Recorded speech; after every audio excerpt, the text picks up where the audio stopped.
সাল্লাল্লাহু আলাইহি সাল্লাম বলেছেন, কিয়ামতের দিন যেদিন আল্লাহ তাআলার আরশের ছায়া ব্যতীত আর কোনো কিছুর ছায়া থাকবে না, সেদিন আল্লাহ তাআলা 7 ব্যক্তিকে আল্লাহ তাআলার আরশের নিচে ছায়া প্রদান করবেন। প্রথম নম্বর হচ্ছে ইমামুন আদিলুন, ন্যায়পরায়ণ শাসক, ন্যায়পরায়ণ বাদশা। আল্লাহ তাআলা তাকে আরশের নিচে ছায়া প্রদান করবেন।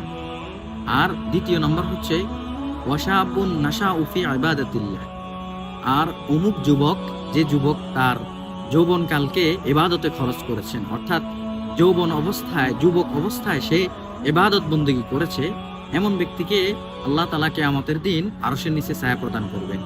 আর তৃতীয় নম্বর হচ্ছে ওয়ারাজুলানে তাহাব্বা ফিল্লাহ ইজতামা আলাইহি ওয়া তাফাররাকা আলাইহি, আর অমুক দুই ব্যক্তি যারা আল্লাহর জন্য একে অপরকে ভালোবাসে, তার উপরে তারা পৃথক হয় এবং তার জন্য তারা একসাথে হয়।